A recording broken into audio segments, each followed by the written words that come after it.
Alright, so what are we gonna do next? I feel like part of my goal is to get past this gate. I do think it might be a one-time price. But... I'm just concerned how bad this tab is gonna be that I have to pay next cycle. So that's not great for me. Let's see. There's no progression to make around here? No. Like I can afford a dose and I can afford the gate, but I don't know how much he's gonna fuck me over here. And I have a 6 to spend, but not necessarily super exciting things to spend it on. But I do need the I just need to make myself known around the shipyard, I guess.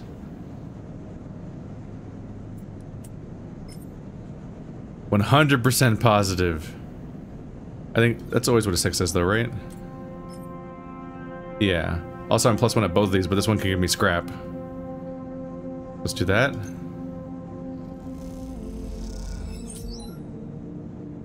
There we go. +2 yard hand.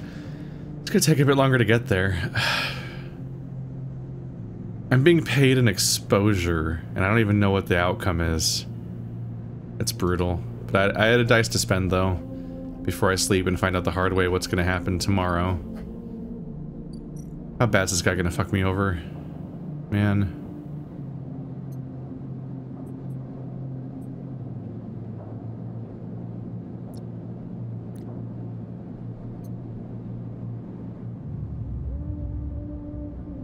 Where do I use the Ripper Worm?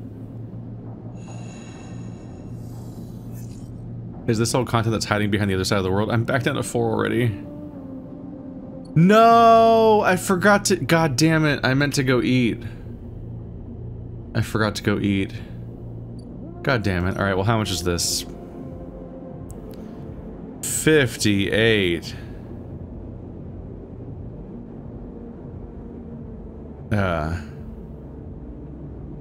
I have 2 cycles to do it.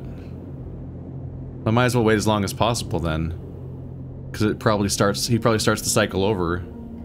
So I should delay that if I can. After some spacers caused some trouble, Lord, let's pay this fucking price. I'm wondering if some of these objectives are hiding behind this gate. Low end access unlocked. I think this might just be permanent.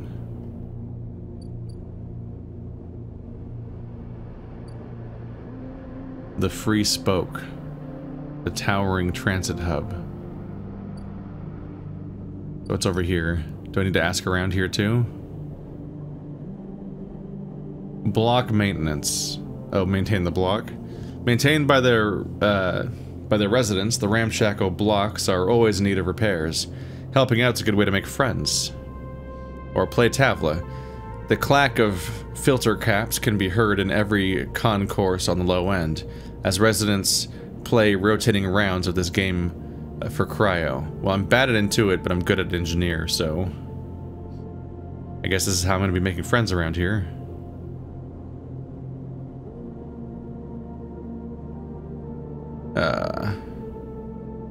But I also need money. Also need to eat. Let's just deal with that right now.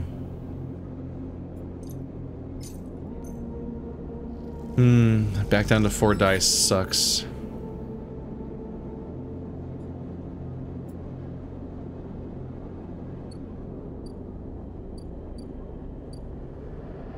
And how about you? Enter the spoke. A tangled network of service passages and makeshift tunnels cut through the spoke, as if it were a hive. There are no maps here. Danger, and into it. Not good. Scale the spoke.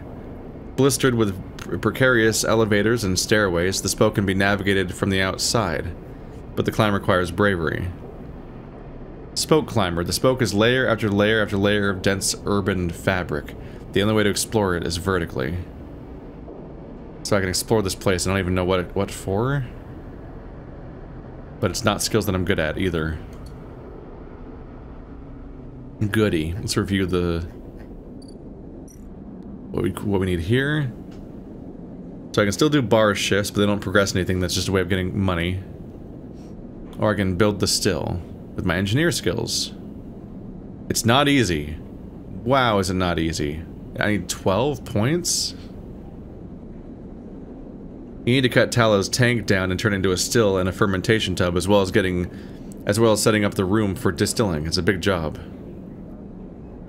You aren't sure Tala knows what she's doing, but she is a hard person to say no to.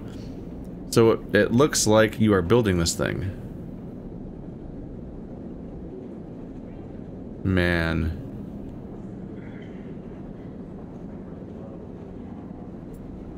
So I need to make money, so I can't just volunteer at the other place all the time.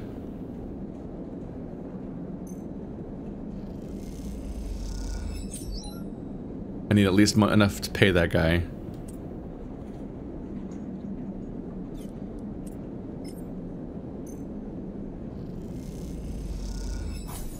Okay, so that's more than the tab at least. No deficit for the moment. But this is gonna get done before the other thing's gonna get done. So hopefully these people will like me soon. Come on, double. Yes. Come on, double. Not negative. Fuck you. Dick. Oh, I got paid, didn't I? 74?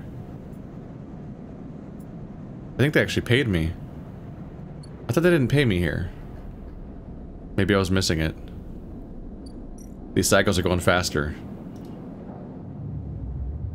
Which makes that's when we start feeling the decay of our character faster, too. As it just ticks away.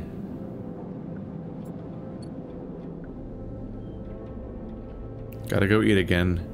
'Cause yeah, the rations are gone, so I can only eat here.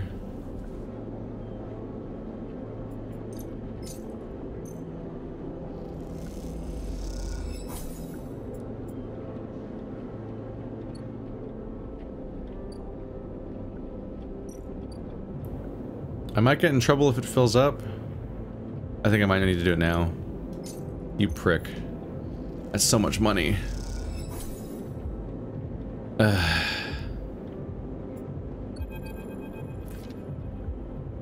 Can't believe you just did that.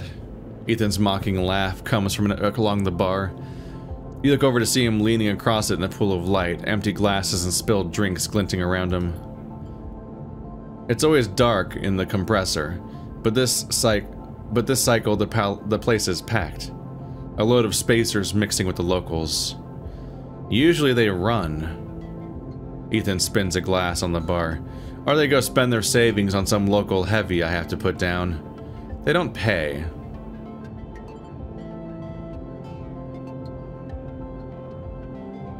I'm done. Wrong. Not even close.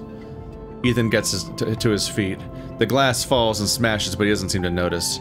You think that's it? One round of drinks and we're even? Sleeper, come on. His hand comes to rest on the butt of his handgun, dangling from a chest holder. What's wrong with you? Ethan laughs, hard, and the people around him turn to see what's happening. You think this is on me? I'd think someone in your position might have a better idea of how this all works. I'm a freelancer, Sleeper, just like you. We both signed a contract with S&ARP, didn't we? The difference is that my word means something. He closes the gap, stumbling a little. What did you think? You could just run away from your contract? Your debt? You think you could just steal that natty little body of yours and take it for a joyride? Play human for a cycle or two? You don't understand. It's you, Sleeper, that doesn't understand. Some of us pay our debts, but it's all the harder because of idiots like you. Though I should thank you, Ethan nods, his head heavy, for giving me such an easy job. I'm used to outlaws, you know, real bounties. If I knew catching sad little escapees like you was so easy, I would have changed clients ages ago. Someone shouts from the back of the bar for Ethan to shut up. He holds up a finger in that general direction without even turning around. Stay silent. Nothing to add?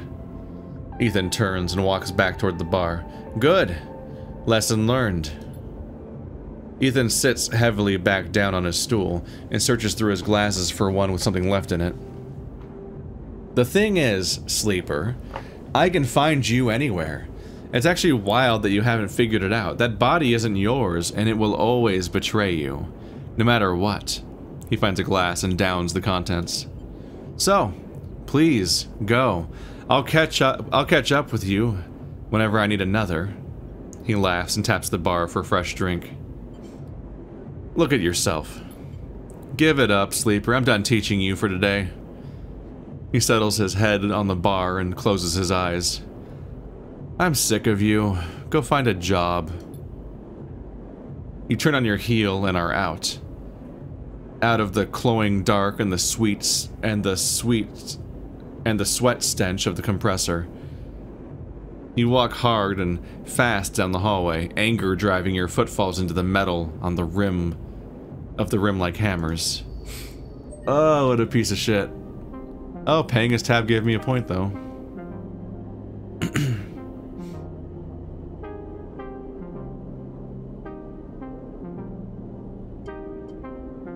This makes it so that whenever I run the bar, I might get energy.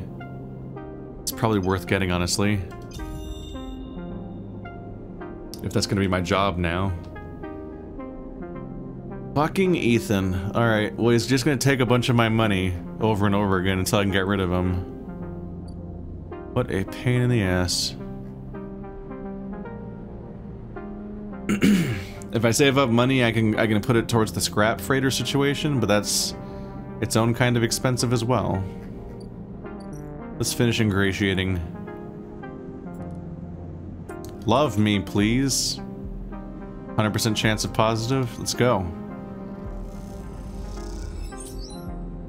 Yeah, 5 cryo. It's not much, but it is something.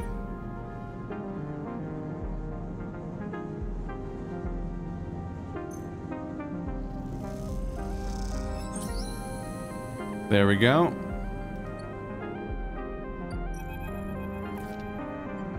From the walkway, the sidereal horizon looks impossibly vast. A landscape of plating and frames. All along her flanks, torches flicker, drones maneuver, arc lights glint. The sense of scale of industry is both stunning and strangely unsettling. She's quite beautiful, I think. Lem and Mina, the shipyard worker and his daughter. You turn to see a figure a little way down the walkway, leaning at the railing. He's thin, ragged, his work gear poorly fitted and loose. The torches of the sidereal horizon flicker in his eyes as he turns to you. Lem. He leans back from the rail, revealing a child standing beside him, staring out at the ship. And this is Mina. He adds with a smile. Hi, Mina. She stares and tucks herself behind Lem, who dutifully picks her up. She's a little slow to trust. Aren't you, Mina? She buries her face in the folds of his overalls. Mina looks out from Lem's chest, a dark brown eye twinkling among the rough material. You work for her, then? Lem asks eagerly, gesturing to the vast ship, or just admiring. He shifts Mina's weight on his other arm. Working. Me too. Me too. He flashes a Havenage pass. I knew it just to look at you. I mean... He stumbles a little over his words, not wanting to be misunderstood. I mean, you look like a worker. She's Mina. She's Mina's and my ticket out of this place. Our escape vector, so to speak. The ship? You haven't heard? Anyone who takes a Havenage contract on the sidereal horizon will be entered into a draw for the transit support crew. He smiles. We won't get to sleep the journey through, but a couple of decades of service will be nothing for me and Mina if it means landfall in a new world. He winks. Transit support? Decades. It's a long trip. He straightens up, stretching his back. That's a colony ship, friend. The Sealess Foundation is sending thousands of people to settle a world well outside the reach of the core worlds. It'll be a totally independent colony. No surrogacy, no corporations. Sealess Foundation. They're Havanage's client, yeah. Some wealthy project from the core systems. Interested in independence and self-sufficiency and all that. They hired the whole shipyard out. Helped re-kit it and everything. He strokes Mina's hair. Someone else's dream, I suppose, but doesn't mean people like me and Mina can't tag along. Mina responds by pushing his hand away. Daddy, she whispers. Food. Pulling an exaggerated, grumpy face. She glances furtively at you as she plays with a set of dog tags that hang from Lem's neck. I'm just chatting a little, meanie. Give Daddy a sec. He turns back to you, and you suddenly notice how tired he looks. I'm not on the Havanage crew yet, but I'll work my way in. You can do it too, friend. We have to stick together. He smiles a little shakily, and you wonder how long he's been working to break into the official shipyard crew. I'm working on it. He looks out at the sidereal horizon, as if trying to pull energy from those flickering torches from the vast hull. We've got to hold out, okay? You aren't quite sure if he's talking to you. That's how it works. While he stares out, Mina catches your eye curiously. You agree, Mina? She straightens up and meets your eye. Daddy loves me, she says it stubbornly, daring you to question her. Lem smiles and lifts Mina. That's it. We hold on. He smiles sheepishly at you. We are just a couple of softies, isn't that right, Mina? He sets her down, standing by his side, and she clings to his leg. Gotta go feed this one, he pats her back. Maybe see you on a shift, huh? He turns and they walk down the walkway, away from the shipyard. You see them talking, and then a moment later, Mina turns around and stops. See you, robot! Her shout echoes down the walkway, and she flashes you a parting smile before running to catch up with Lem. You watch them a little before you turn back to the impossible scale of the sidereal horizon. A ticket out. So that's what's hiding down here. Oh, I can... Oh yeah, okay, so this was... Okay, yeah, this has always been a separate ship, huh? Something a bit different.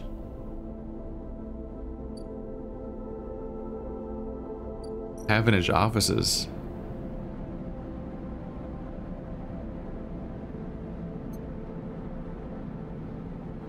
Input a Yatagan data or a ship mind fragment. Sophisticated tech is rare on the eye, so the shipyard is happy to pay for your shipyard mind fragments they can dismantle and reuse.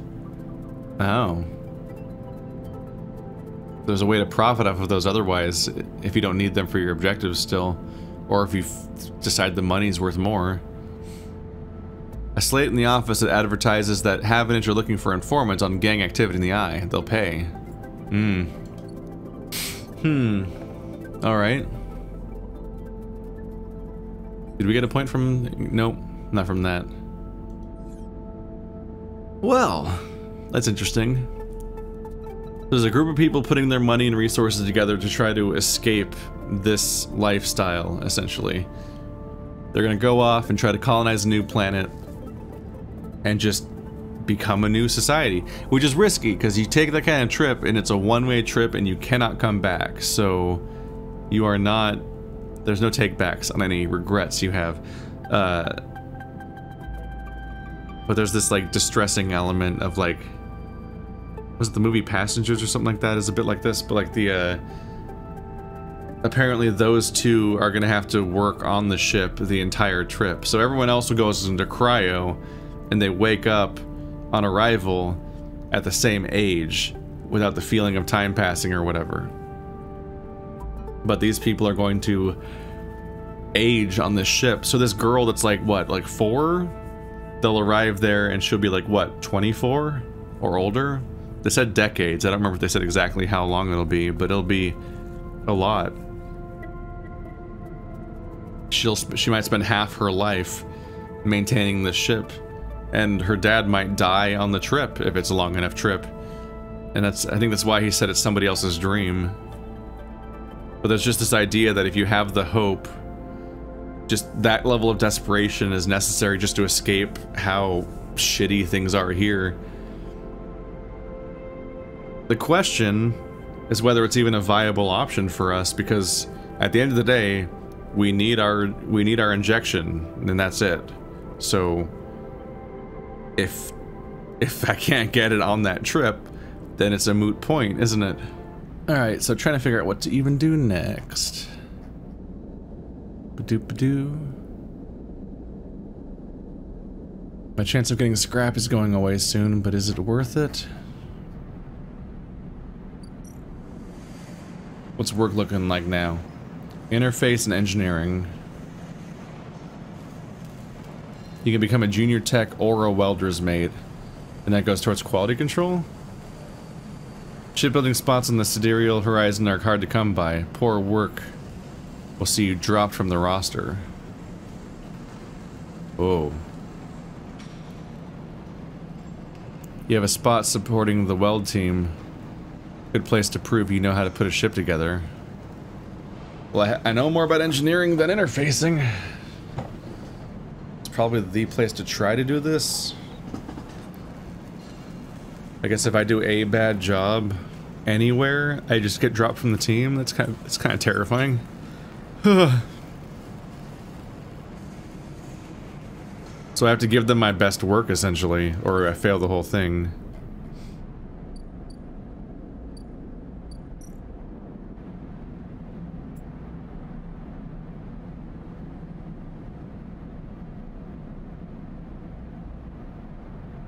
They'll pay me for Yatagan info, but going towards that also escalates towards me getting hurt more as I try to get that information.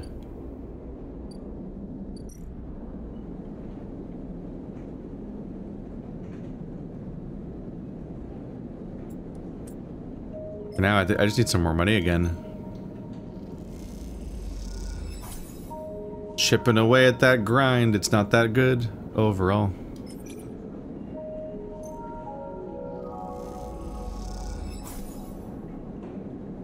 Random scrap item, okay.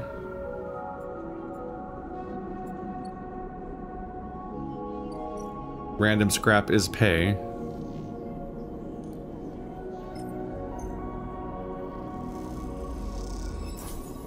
I think it is ultimately worth more in this form than it is as a brief repair that isn't very good because of how little it gives you.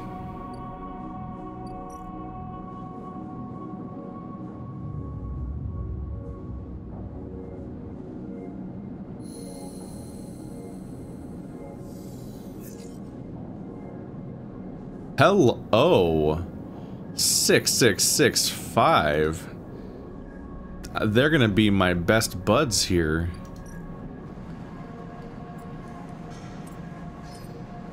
Dudes. And I'm making money. Fuck yeah.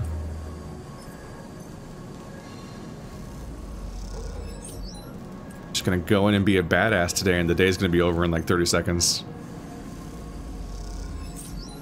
This is absurd.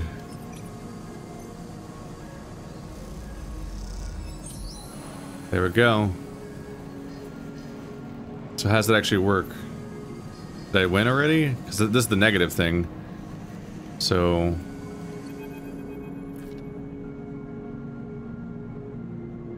each shift, a crowd of would-be workers gathers outside the shipyard, each of them clinging to a 4-digit number printed on receipt paper.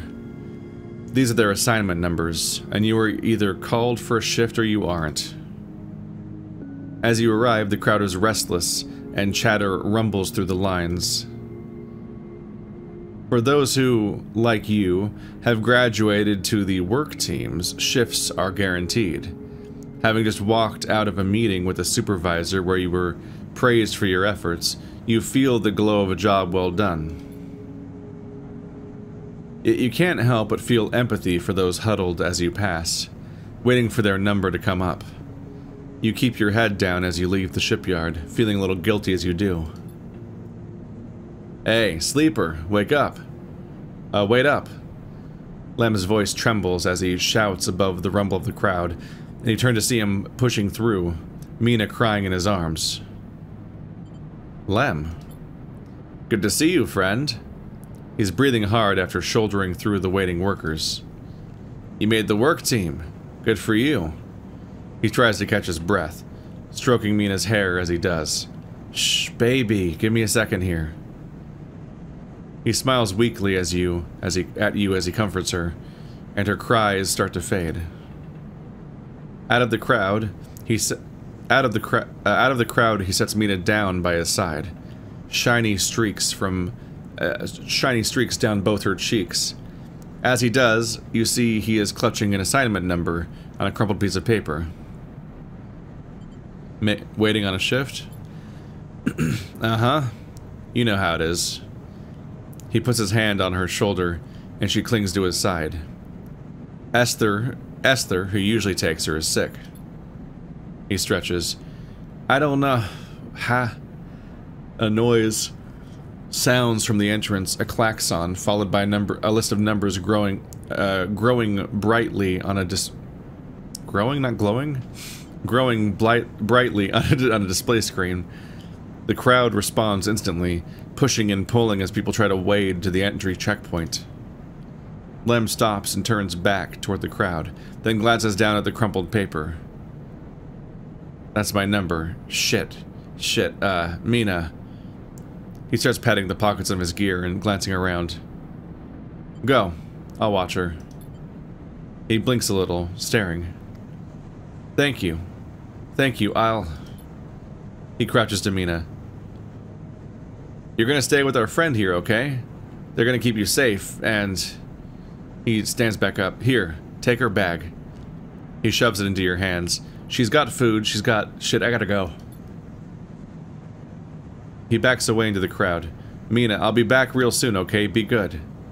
Then Lem disappears into the roiling crowd, who are now trying to get into the shipyard before it locks down. Well, you look like you're not going to be a pill at all. Mina stands staring, suddenly small without Lem at her side. She fixes you with a dark-eyed look you can't quite read. Hey, Mina. She holds the stare, unmoving. The two parallel tear tracks still glint on her cheeks. Look in the bag. You unlatch the top of the bag and see a few metal containers fashioned from scrap components. A battered slate sits on top, blinking a low battery warning. And tucked beside it is a ragged rabbit, hand-sewn. Take the rabbit. You pull the rabbit out of the bag, its long limbs waggling as you do. Mina goes to jump and grab it, but holds herself back. She stands and hugs herself, eyes on the rabbit. What's their name?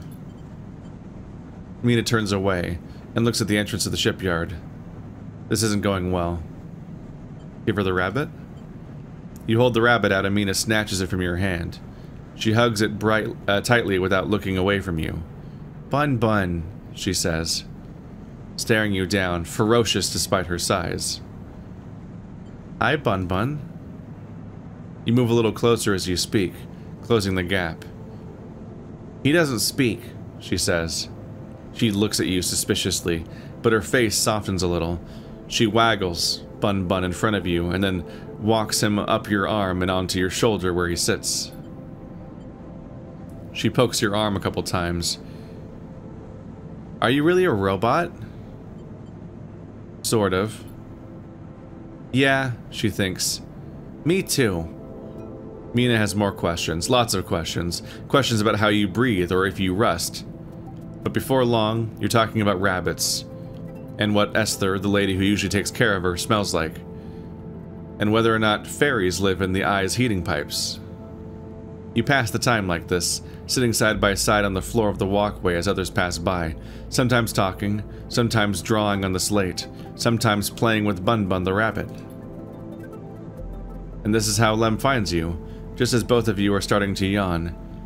He's dirty and tired, but Mina leaps up his legs and into his arms as he stumbles backwards. You two get on okay?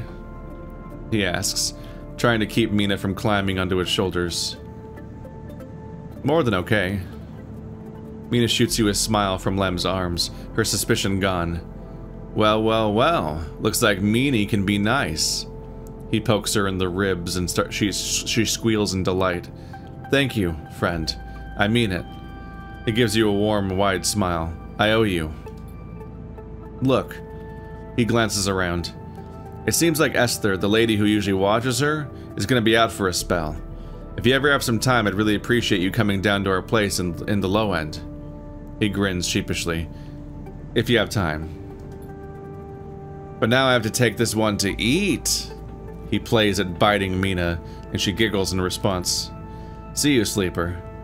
He waves, and they stumble off down the corridor, drawing gazes from passing spacers as Mina's laughter echoes down the corridor in bright squeals. Did I get a point anywhere? Nope. Just another thing I can look into. Help Lem work. A lot everywhere. Win a sidereal ticket? She's by helping complete the horizon. So just a whole other tier of work to do now? Oh my god. So I'm on the team now, but now I'm doing dangerous work indefinitely? God, how many even is that?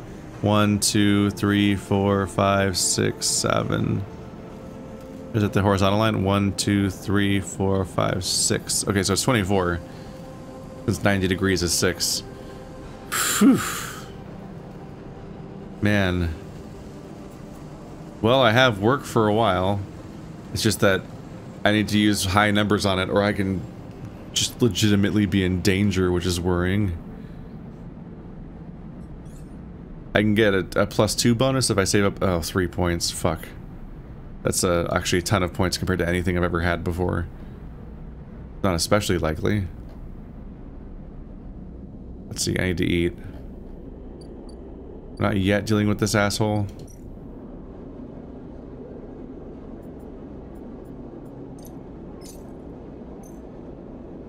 Do I work on the distillery first? It often feels more reasonable to go after the smaller tasks, but it's also potentially just me splitting my attention constantly. Lemon Mina's unit. Babysit Mina is an engaging mechanic, which is not what I'm great at, but it's the same skill as bartending.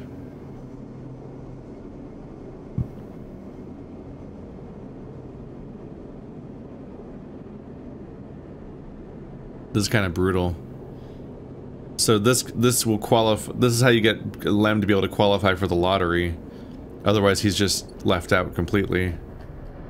Because he just doesn't have the free time. The Founder's Gap. You can go past the free spoke. Pay for passage, 100 cryo. When you mention Ankita the Spacer selling pass. When you mention Ankita, the Spacer selling passes smiles. They'll give you a discount on passage to the Greenway. 100. Is it permanent? I can't pay 100 every time. But last time seemed to have been permanent. Either way, I got my food, I need to sleep.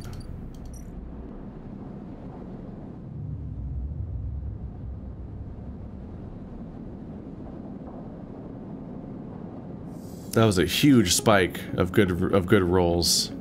That kind of thing is never going to happen again, basically.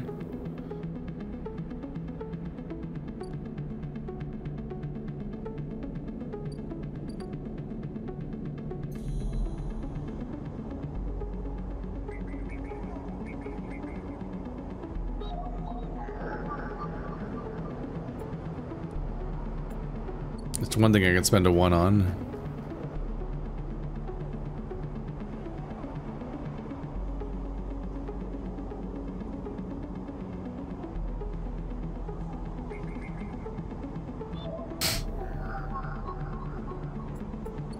Yeah, we still don't have that. There's inhabitants and there's digitised. So I can get paid for these. There's also just downsides in general. Because you're eating up the thing that eats away at your health. At some point I gotta explore this place potentially. It's hard to say what the smart approach is to a lot of this. Where I should be applying my time. That ship's gone with a little bit scrap, so there goes that question of doing that.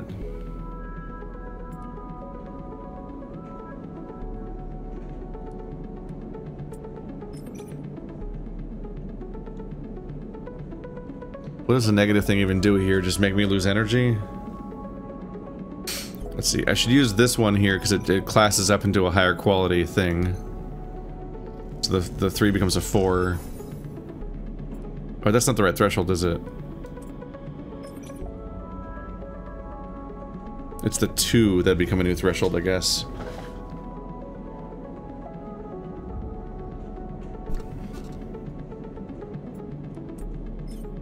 Dare I? There we go. That's nice. Failure is expensive, so it's good to not fail.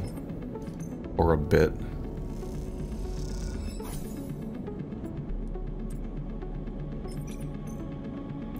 Big bonus, let's go. Alright, I've got some money.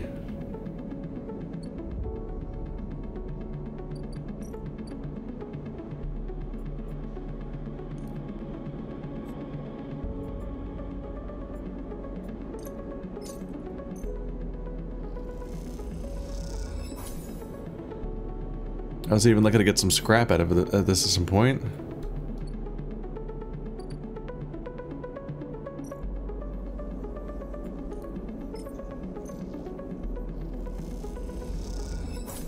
Add a bit more to my total. 92. I'm about to be able to afford the choice between a stabilizer or that passage.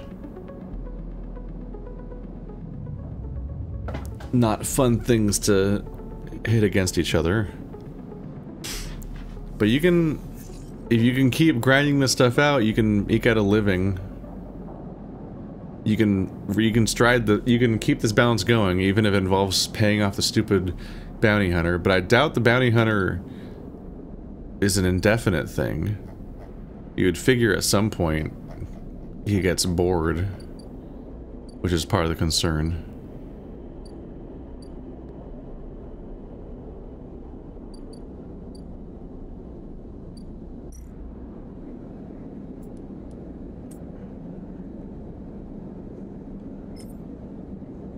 We can really make some progress here.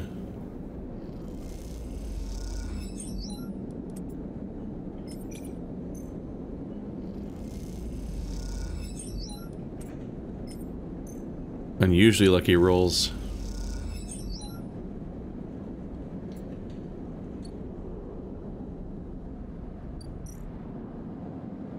We're about to get this thing set up.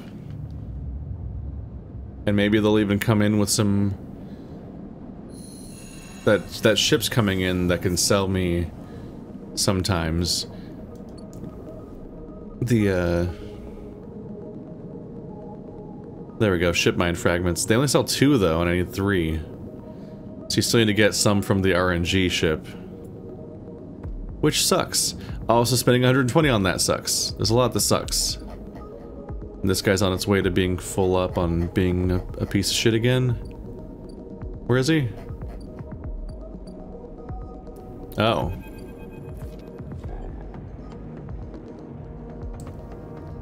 The compressor's quiet today. The usual crowds are elsewhere. The pumping music washes over a handful of spacers and a few drunks. Ethan is still in the same stool, in the same pool of light. His head is low, close to the bar, and the bartender's ignoring him. Approach him.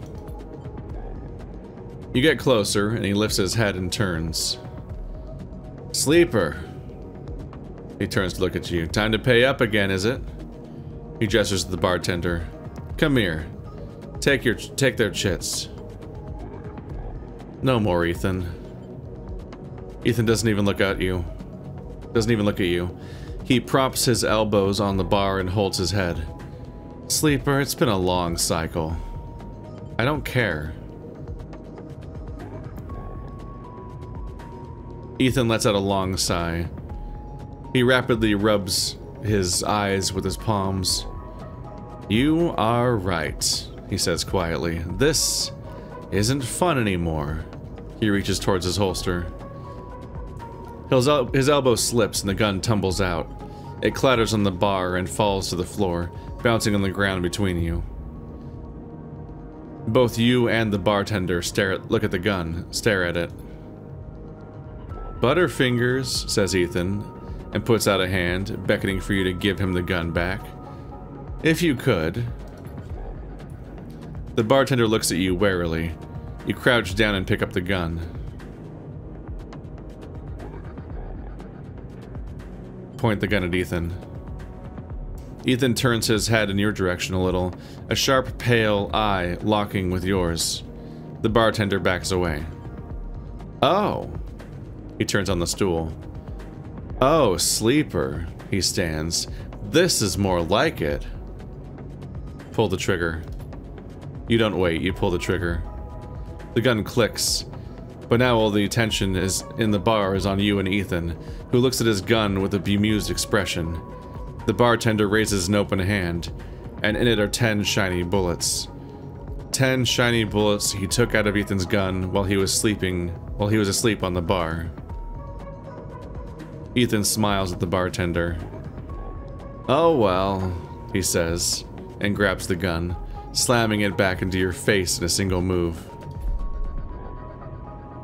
You stagger back and drop to a knee. Somewhere nearby, the gun clatters into a surface. The hit's a glancing blow, but it makes your vision swim. Through the blur, you see Ethan wrestle a small, thin slate from his belt and hold it up. Enough of this. I'm logging the job and calling it in. Ethan taps at the slate. No more playing. Your head aches. Ethan taps through a few screens impatiently. He swears and taps again. He starts shouting. A dull echo to your ringing ears. He starts screaming at the slate and throws it across the bar. He crouches down and grabs you by the chin, his face close, his breath heavy with drink. S&ARP just screwed me, he grins maniacally. They canceled the contract. He stands up. They canceled the contract! He shouts at the ceiling of the compressor. You stand up, struggling to your feet, the sting of the hit fading. Ethan's rubbing his temples, his face pale. You hear a clicking sound, like coins being counted, like bullets being loaded into a magazine. When you shake off the last of the blur, the bartender has Ethan's pistol trained on Ethan's head. Ethan stumbles back towards the middle of the room, all eyes trained on him. I'll kill all of you, he screams. He stumbles into the wall, spinning away towards the door. I'll be back for that, he shouts at the bartender and lunges out of the compressor. You steady yourself on the bar and catch your breath. The rumble of conversation returns. The bartender goes to say something, but then thinks better of it and begins to clean the bar. After a while, you wander out, into the light of the bright market, looking for Ethan around every corner. Well. Wait, the countdown to his... Uh-oh. Ethan's vendetta. Ethan may be disarmed, but you doubt you've seen the last of him. I really gotta figure out this tracker situation. Where the fuck do I go? Maybe I'll review the previous episode and see if I can figure out something based on what he said. Because the quest log doesn't give me a lot to go on.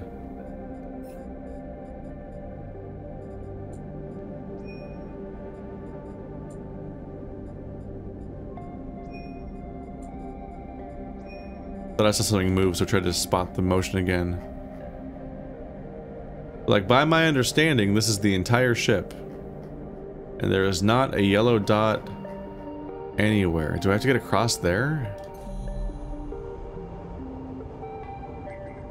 Things weren't very ambiguous until they suddenly were harder to follow. It gave me the Ripper Worm, but where do I use it? I haven't seen an icon skill check for it thing. So... we gotta get this straight. Uh-oh.